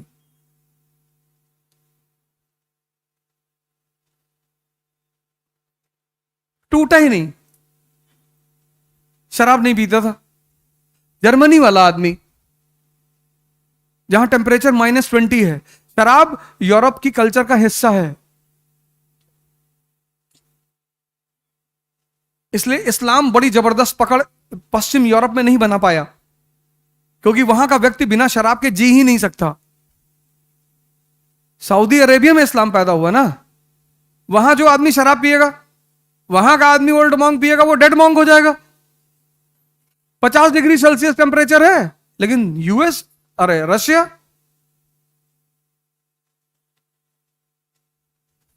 डिसिप्लिन। आप 1 साल के लिए एक डायरी बनाओ अपनी, और अपनी डेली की रिपोर्टिंग लिखो, डेली। जैसे अभी वर्कशॉप करने आए थे तो कुछ लोग ऐसे ही हाथ झुलाते हुए चले आए कि चलो पांडे आओ, कुछ चुटकुला उटकुला सुना जी, आओ चला जाए। सीखने आए हो यार, थोड़ा डिसिप्लिन में आना चाहिए था। एक डायरी ले लेते, एक पेन ले लेते, एक कॉपी ले लेते, कुछ तो ले लेते।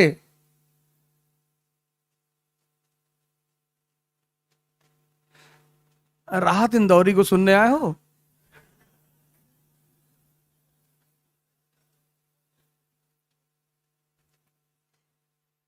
जो आज साहिब मसनद हैं कल नहीं होंगे, पता है चचा, हिस्ट्री ही पढ़ाते हैं।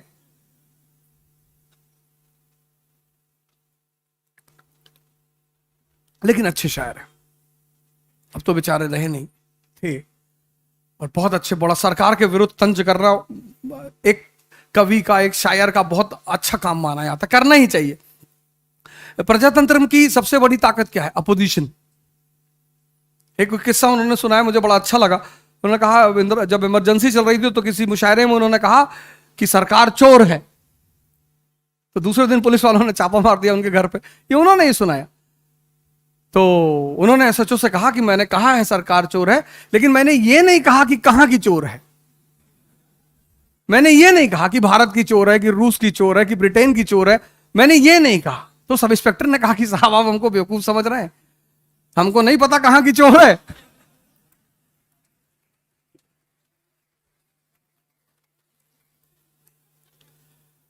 तो ये वाकया उनका बड़ा अच्छा लगा मुझे। और मैं कभी फुर्सत में रहता हूं तो मैं उनको सुनता हूं। विद्वानों के वो, मतलब विद्वान जो लोग हैं ना, विद्वानों से कभी बैर मत करिएगा, कभी भी, कभी भी। पाकिस्तान के एक से एक उलेमा है, मैं उनको सुनता हूं, अच्छा लगता है मुझे। मैं बड़ी सारी बातें उनसे सीखता हूं। विद्वानों से किस बात का? आखिर वोल्टायर को पढ़ रहे हो ना, रूसो, मोंटेस्क्यू, वोल्टायर पढ़ते हो ना, तो विद्वानों की कौन सा दायरा। अभी कराची में एक इंस्टीट्यूट है, universal civil services institute of Pakistan. वो बुला रहे हैं मुझे कि आप हमारे यहाँ आइए, वर्ल्ड हिस्ट्री पढ़ा दीजिए। उनके यहाँ इंडियन हिस्ट्री तो है नहीं, इंडियन पढ़ाएंगे तो फिर वो देश बचेगा नहीं, फिर वो कहेंगे हमको वापस ले चलो अपने कंट्री में। तो वर्ल्ड हिस्ट्री उनका सिलेबस है, यूरोपियन हिस्ट्री। तो और मैं वर्ल्ड हिस्ट्री यहां पढ़ाता हूं, तो उन्होंने हमसे कहा कि आप हमारे यहाँ आके पढ़ा दीजिए। मैंने कहा सौभाग्य है हमारा, तो ऐसा हालात ठीक हो जाए तो मैं जाऊंगा। टूटा वो दुर्घटना थी, कोई मिलाएगा भी तो। अगर वेस्ट ईस्ट जर्मनी हो सकता है तो क्यों नहीं हो सकता? हम राजू सर, नलिन सर जाग पढ़ाएंगे, देखो भैया। और एक बार हम पहुंच गए फिर तो बात ही खत्म हो जाएगी।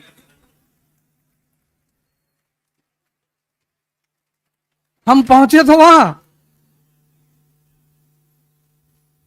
डिसिप्लिन। आप, ये छोटी बातें हैं, बहुत छोटी। बाकी प्रीलिम्स मेंस इंटरव्यू तो बहुत बाद में आता है। देखिए 2 साल से हैं यहां पे, कितने लोग यहां बैठे होंगे जो 2-2, 3-3 साल से यहां तैयारी कर रहे होंगे। क्या फायदा, क्या फायदा?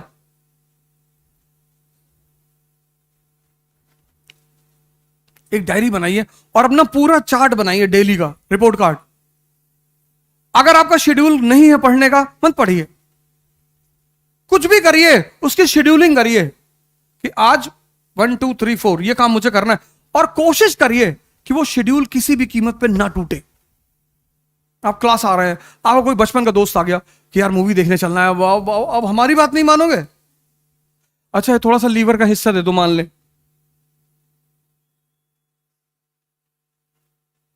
ऐसे बड़े सारे वाकयात होते हैं, अब हमारी बात नहीं मानोगे, अब यही सब होगा। अपने शेड्यूल को मत तोड़ो। तुम 1 साल ये बातें करके देखो, अगर तुम्हें रिजल्ट नहीं मिलेगा मैं फिर आऊंगा दोबारा। तुम 1 महीने के अंदर अपने अंदर चेंज देखोगे। चौथी बात, ये तो सामान्य बातें रही, संघर्ष, मन और डिसिप्लिन। अब हम आ जाएं कुछ परीक्षा की तरफ।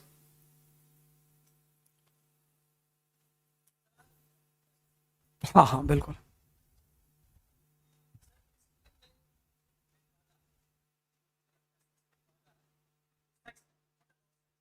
अच्छा अच्छा, ठीक है, कोई बात नहीं।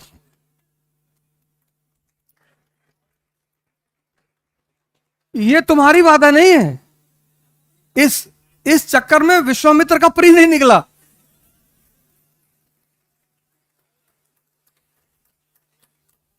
ये तो तुमने बहुत बड़ा मुद्दा छेड़ दिया। इस पे तो मैं 3-4 साल क्लास ले लूंगा। लेकिन लेकिन उसके लिए तुम्हें थोड़ा सा वेट करना पड़ेगा। मैं एक वीडियो रिलीज करने जा रहा हूं अपने चैनल पे, तो मुश्किल से हार्डली अगले हफ्ते में आ जाएगा। बहुत अच्छा सवाल है, युवा से अगर ऐसा सवाल है तो मैं आता हूं तुम्हारा क्वेश्चन। ये तुम्हारी बाधा नहीं है। विश्वामित्र भी आईएएस बन रहे हैं, तैयारी चल रही। फिर इंद्र का सिंहासन डोला। फिर इंद्र को लगा यार अब क्या होगा, तो इंद्र ने मेनका को बुलाया। मेनका ने उन्होंने कहा कि बहुत सीरियसली पढ़ रहा है, 15 घंटा डेली पढ़ रहा है ये। अरे बोली कोई बात नहीं, अभी उठा दूंगी इसको जाकर।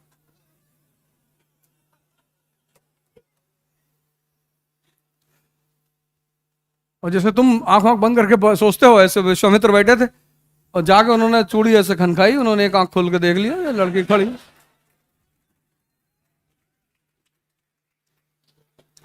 तो विश्वामित्र ने सोचा हमें क्या टेंशन है, हम तो हिंदू हैं, पुनर्जन्म में भरोसा करते हैं, इस अटेम्प्ट में नहीं तो अगले जन्म में। लड़की तो मिल गई।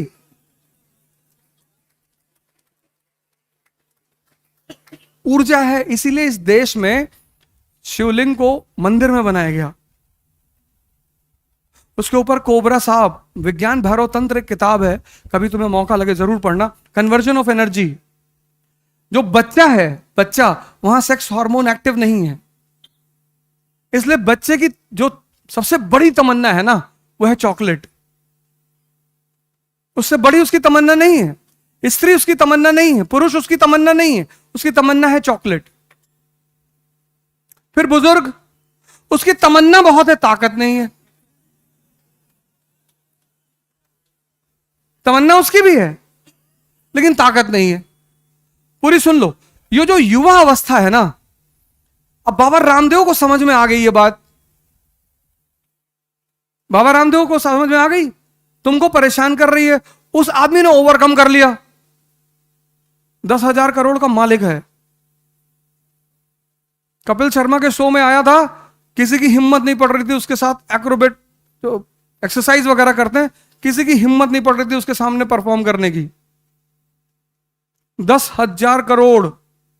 और कपिल शर्मा मुकेश अंबानी की बेटी की शादी में थाली उठाएंगे, बाबा रामदेव नहीं उठाएगा। मुकेश अंबानी की इतनी औकात नहीं है कि वो बाबा रामदेव से कहते कि मेरी बेटी की शादी में तुम थाली उठा लो, किसी गेस्ट को दे दो। मुकेश अंबानी की बेटी की शादी में एक बड़ी प्यारी घटना घटी। बॉलीवुड के जो कलाकार हैं उसको बुलाया उसने और कहा तुम लोग जितने भी गेस्ट आए हैं सबको सर्व करोगे। क्या संदेश दिया उस आदमी ने। पैसा होने से सब कुछ नहीं है, लेकिन यह बात वो सदगुरु से नहीं कह सकता था। ज्ञान सर्वोच्च है, तब भी था, आज भी है और कल भी रहेगा। वो बाबा रामदेव से मुकेश अंबानी नहीं कह सकते कि आप हमारे यहां गेस्टों का आदर करेंगे और उनको माला पहनाएंगे, उनको खाना सर्व करेंगे। नहीं नहीं नहीं, नहीं। क्योंकि शक्ति ही तो है। और अगर वो शक्ति एक समय आएगा, इसलिए मैंने बड़े सारे वीडियोस डाले यूट्यूब पे कि कन्वर्जन, धर्म का जो सबसे बड़ा सिद्धांत है वो है कन्वर्जन। लेकिन एक है सूडो कन्वर्जन, खत्म। श्यामलाल बन गया शमशुद्दीन, नाम चेंज करने से थोड़ी कुछ होता है। श्यामलाल बन गया सैमुअल। लेकिन ये सूडो कन्वर्जन है। जो ओरिजिनल कन्वर्जन, अल्लामा इकबाल कहते हैं ना, कुछ बात है कि हस्ती मिटती नहीं हमारी। कौन सी बात? यही बात कि सिद्धार्थ इंद्रियों पे जी रहा है, और जो व्यक्ति इंद्रियों पे जी रहा है उसको जो इंद्रियों की विशेषताएं हैं वो प्रभावित करेंगी। अगर तुम्हें सेक्स प्रभावित कर रहा है तो तुम एक नॉर्मल इंसान हो। अब कुछ ज्यादा कर रहा है तो थोड़ा सा एबनॉर्मल हो। लेकिन अगर तुम्हें सेक्स प्रभावित कर रहा है तो तुम नॉर्मल इंसान हो। लेकिन इस देश ने एक समय पर आकर कह दिया कि सेक्स की कोई बात नहीं करेगा। जैसे इस देश में अगर तुम सेक्स पे बात करो तो लोग तुम्हें रोक देंगे तुरंत, भाई साहब प्लीज, गंदी बातें कर रहे, करने के लिए मरे जा रहे हो।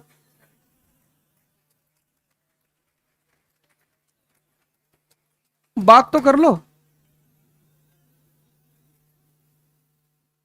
तो वो आचार्य रजनीश ने जब पहली बार वो प्रवचन दिया जिसपे वो किताब बनी संभोग से समाधि, और अब बड़ा बवाल हुआ इस देश में, भ्रष्ट आदमी है ये।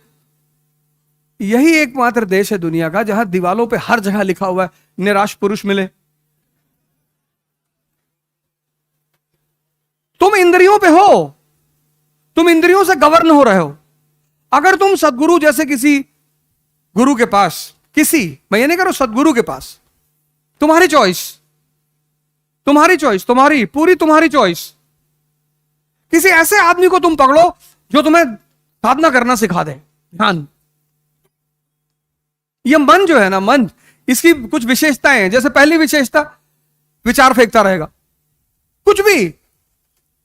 तुम्हें दो चीजें कभी नहीं पता चलती, एक, विचार आ कहां से रहे हैं। तुम 40 घंटा आंख खोल करके बैठ सकते हो, लेकिन तुम 4 मिनट आंख बंद करके नहीं बैठ सकते। उसकी सबसे बड़ी वजह यह है कि विचार कहां से आ रहे ये नहीं पता। अगर ये पता चल जाए कहां से आ रहे तो हम उन्हें तुरंत पकड़ ले। और दूसरी, कब कौन सा विचार आएगा। मैं क्लास ले रहा था तो एक लड़का उठा और क्लास के बाहर चला गया। अक्सर जाते ही लोग, फिर आया बैठा, फिर 5-10 मिनट बाद फिर चला गया। तो हम सोचते कि थोड़ा ऑक्सीजन लेने गया होगा, खींचने उछने गया होगा, पता नहीं क्या पढ़ा रहा है, समझ में नहीं आ रहा। जब वो 5वीं बार उठ के जाने लगा तो मैंने उसको रोका। मैं कहा सर बेचैनी हो रही है। हमने क्यों? कहा सर मुझे ऐसा लग रहा है कि भूकंप आ रहा है। अबे मैंने कहा जब लग रहा है तो हमें भी बता।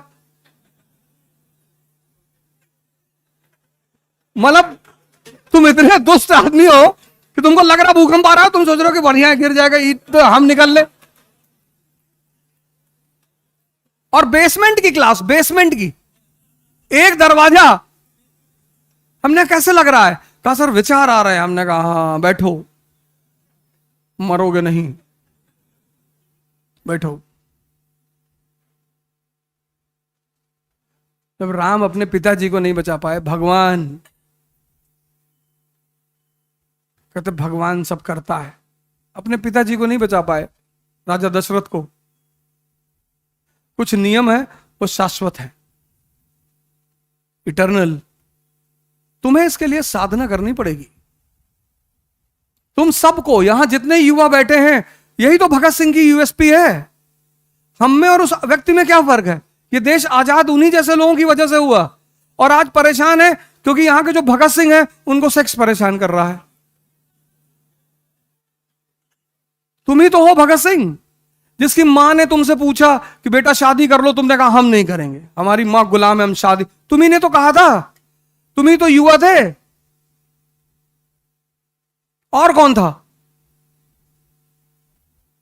तुम ही तो थे। फिर तुम ही थे जिसका 4 kg वेट बढ़ गया था मरने से पहले। तुम ही थे जिसने कहा था कि 15 पेज बचा है उसको पढ़ लेने दो।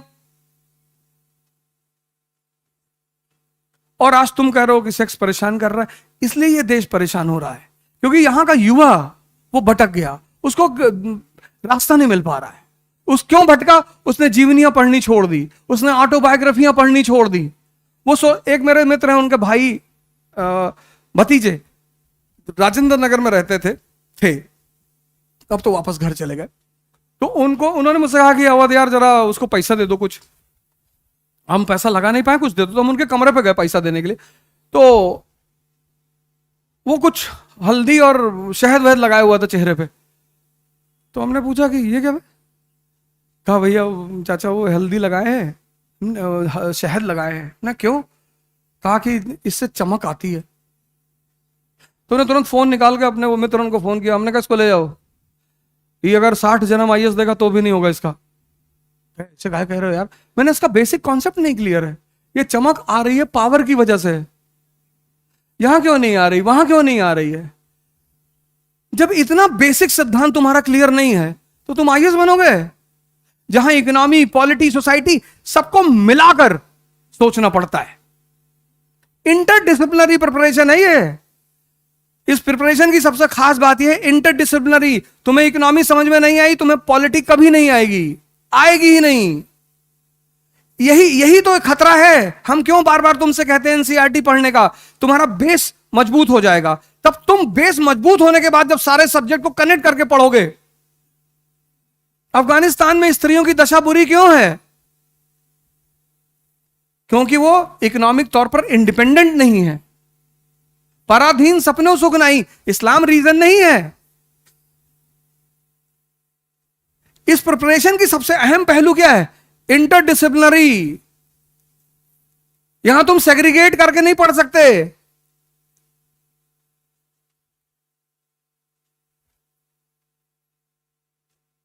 और आज तुम ये बात कह रहे हो। तो मैंने कहा मैं पहले तो तुमको पैसा नहीं दूंगा। मैंने अपने मित्र से कहा मैं इनको पैसा नहीं दूंगा और ये आईएएस कभी नहीं बनेगा। शंकर जी कौन सा फेस पैक लगाए हुए? ताकत है, ताकत। स्त्री लक्ष्मी की तरह है, वो विष्णु का ही वर्ण करेगी। तुम कहानियां पढ़ के कुछ सीखे ही नहीं। तुम उसके सामने अच्छा बनने की कोशिश करते हो कि मैं सिगरेट नहीं पीता। पियो, कौन मना किया तुमको? जहर भी पीना चाहिए।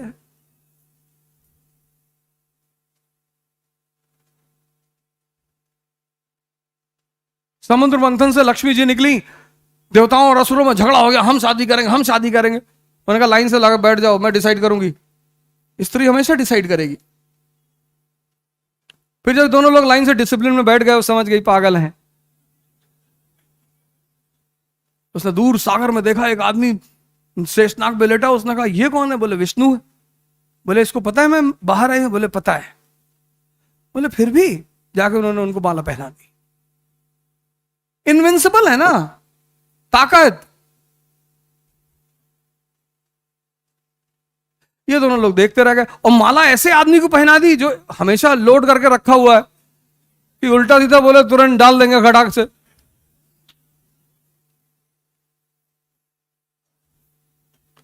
तो तुम सेक्स से इसलिए परेशान हो क्योंकि तुम्हारा मन बहुत कमजोर है।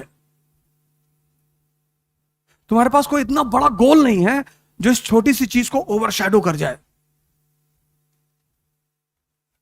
तुम्हारे पास कोई नशा नहीं है।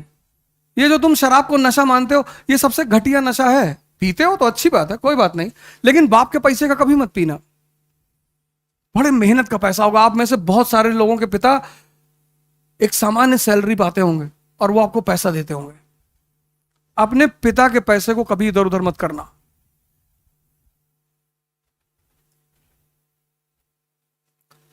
हम भी तो मिडिल क्लास से है ना। हमारे पिताजी पोस्ट ऑफिस में थे।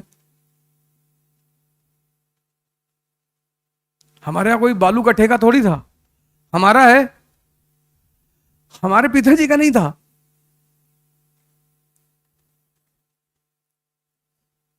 सामान्य सैलरी पाते थे, यहीं हम रहते थे। दिल्ली आए थे, सामान्य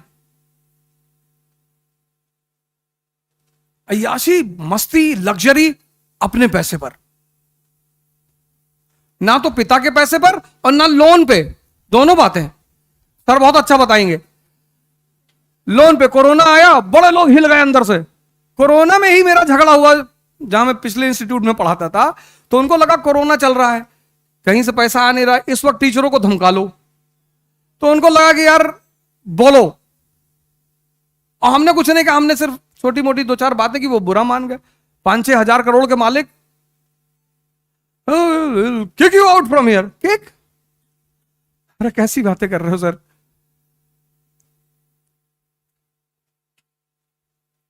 और हम तो मराठा है, विद्रोह करेंगे। हमें तुम दबाओगे? हमें प्यार से बुला लो, बोलो। अभी एक साहब हमसे पूछे, यहीं पे मेरे दोस्त है, क्या इनकी ये जो है कितना पैसा दिए सब तुमको? सेमिनार करने आया मुखर्जी नगर। हमने कहा 20 लाख एडवांस आ गया था। हम समझ रहे थे नरेंद्र बैठे हुए।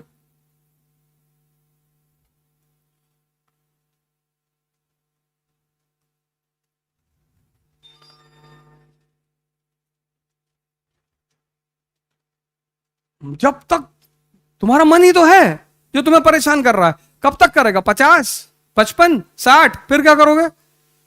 मैंने हिंदुस्तान की एक ऐसी शख्सियत को देखा जिसके मतलब उसके पास भी अच्छा पैसा था, 5-10 हज़ार करोड़ रुपया था, और पूरी बॉडी में, जब मैं उनसे मिलने गया था ना, पूरी बॉडी में आईवी कैनुला लगी हुई थी, पूरी बॉडी में, और उनकी आंख से आंसू गिर रहे थे।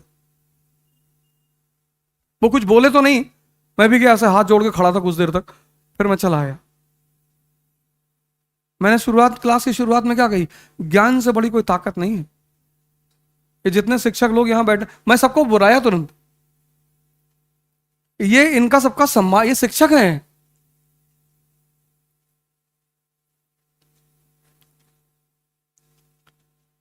सब अपने आप में क्रांति हैं, ये सब मामूली लोग नहीं हैं।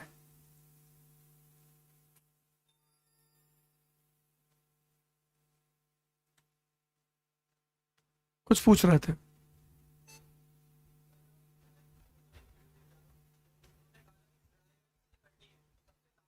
So, as per the program scheduled by Siddharth IS, मैं लखनऊ से आ रहा था, तो मैंने कहा यही बना दो वीडियो।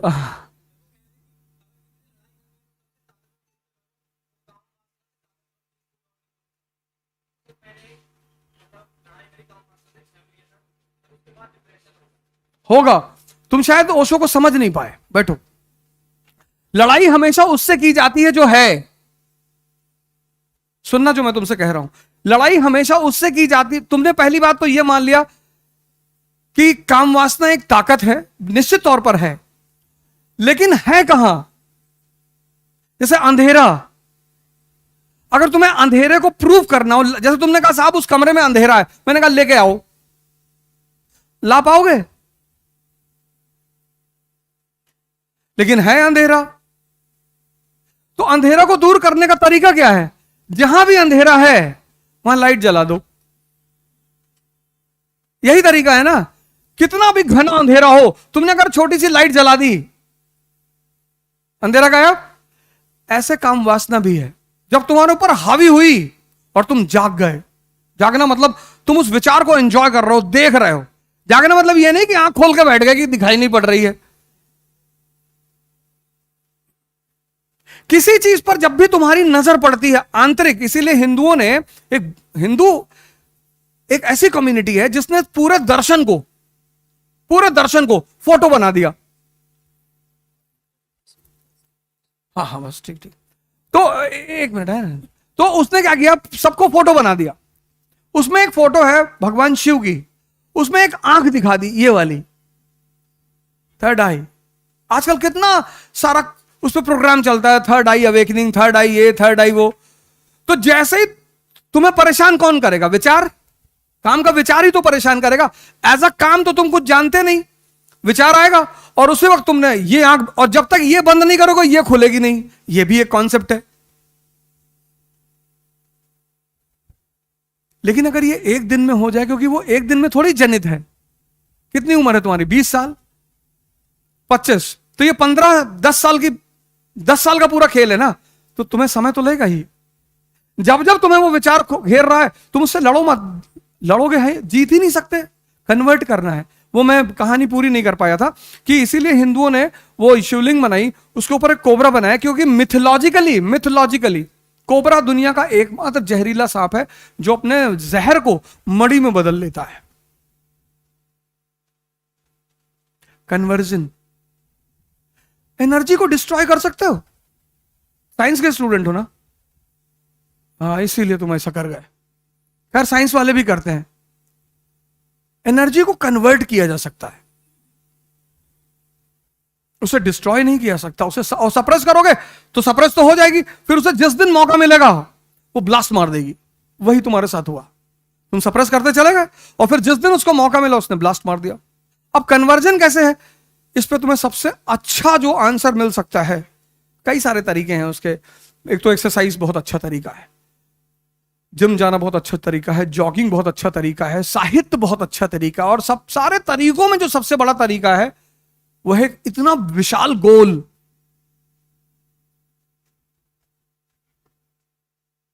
जैसे बहुत लोग आईएएस की तैयारी कर रहे हैं, वो कहते कभी कभी हमसे, हम पूछते कि आईएएस, सिर्फ आईएएस बनना चाहते हो? नहीं सर, बस नौकरी लग जाए। मतलब आईएएस भी गोल नहीं है।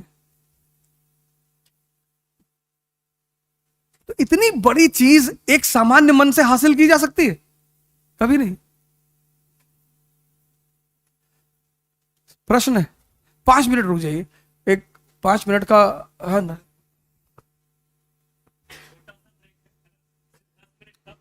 सर थोड़ा रिफ्रेशमेंट भी ले लेंगे, फिर सर स्टार्ट करेंगे, ठीक है? 10 मिनट के लिए, बस 10 मिनट। आप लोग अभी रिफ्रेशमेंट में बैठे रहना, अपनी सीट पे खुद आ जाएगा, ठीक है?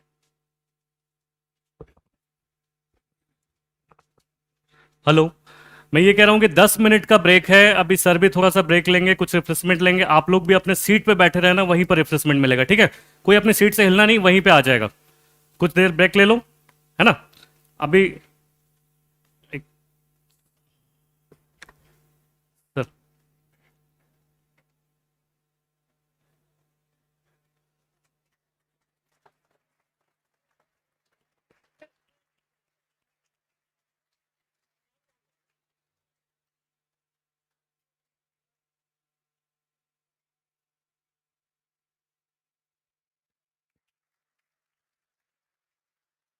सर बैठिए, रिफ्रेशमेंट, हाँ, 5 minute.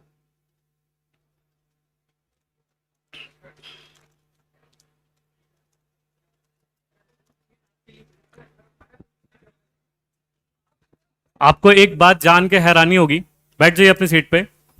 Awadh sir, Nalin sir, Raju sir, ये सब मेरे सीनियर रहे हैं, सॉरी मेरे गुरु रहे हैं। और मेरे लिए ये बहुत बड़ा सौभाग्य है कि इस कार्यक्रम में मैंने इन लोगों को आमंत्रित किया है, जिसकी वजह से इस कार्यक्रम का जो मान था वो काफ़ी ज़्यादा बढ़ चुका है पहले से। और कुछ और शिक्षक हैं, मैं इंट्रोड्यूस करा दूं आपको। सिद्धार्थ है इसके साथ जो जुड़े हुए हैं, जो आपको आगे लंबे समय तक आपका साथ देने वाले हैं। सबसे पहले Raju sir,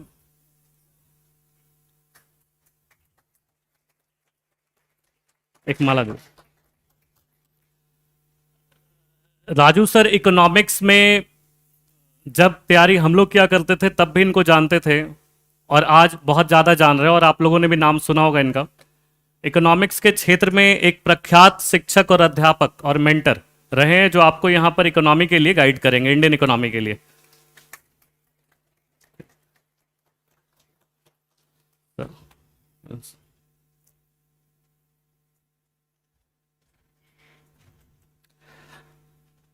Kumar Nalin sir, doctor Kumar Nalin sir, काफी लोगों ने नाम सुना होगा, किताबें भी हैं, और कई सालों से इस शिक्षा के क्षेत्र में कई सारे रिजल्ट्स देकर आज यहां तक पहुंचे हैं।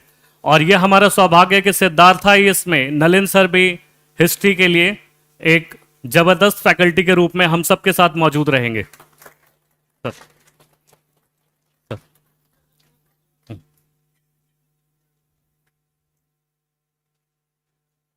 सर बैठ जाइए मोहित सर।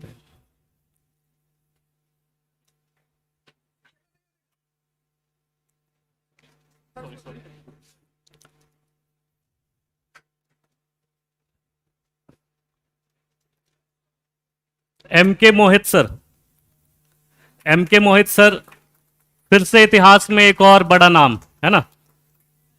एक एक विषय के 4-4, 5-5 एक्सपर्ट्स सिद्धार्थ आईएएस में जुड़े हुए हैं, जो कि निरंतर हम सबके लिए, यानी हम सभी आप सभी छात्रों के लिए लगे रहेंगे। तो इनका भी धन्यवाद, कुमार मोहित सर।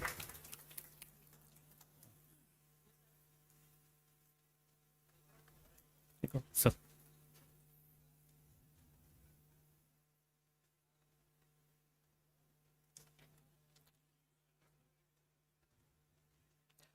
गौतम आनंद सर, सोशल इश्यू, सामाजिक मुद्दा, नाम से ही मेरे ख्याल से आप परिचित होंगे इनसे, है ना?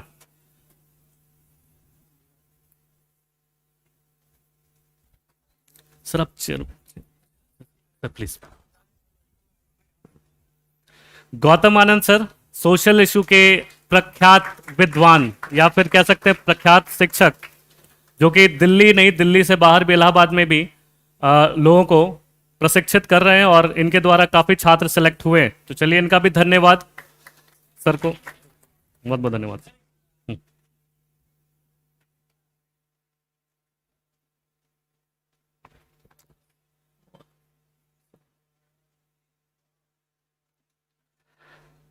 सिद्धार्थ आईएएस में शिक्षकों की पूरी टीम है, ये याद रखिए। इतने ही नहीं, अभी कम से कम 100 शिक्षक पीछे हैं जो अभी आ नहीं सकते क्योंकि जगह नहीं है, ठीक है। तो यहां पर हर सब्जेक्ट में आपके लिए Manoj sir, Manoj Kumar sir, experts in science and technology and economy, please give him a big hand, एक बार जोरदार ताली, है ना सर। सर नमस्कार सर, आइए।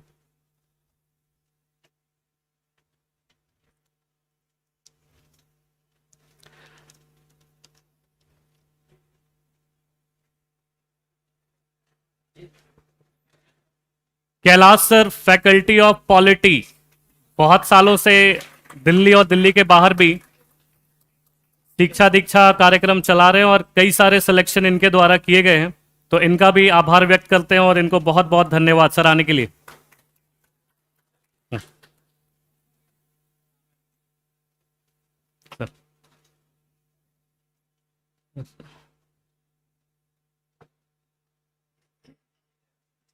नितिन सर, मेरे ख्याल से आप लोग इनको यूट्यूब पर देखते होंगे, है ना, पॉलिटिकल साइंस के विशेषज्ञ, है ना, और करंट अफेयर्स की भी क्लासेस लेते हैं। इनका भी आभार व्यक्त कर रहे हैं हम यहां आने के लिए, और बहुत बहुत धन्यवाद सर।